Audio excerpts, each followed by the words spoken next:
เฮาคนโทษสายใจกรมศิษย์ห้องรัฐมนตรีกระทรวงป้องกันประเทศ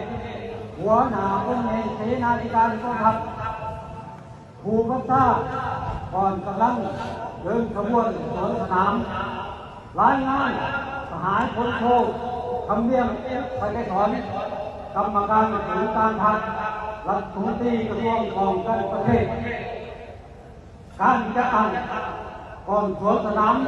เกิดเลื่อมฉลอง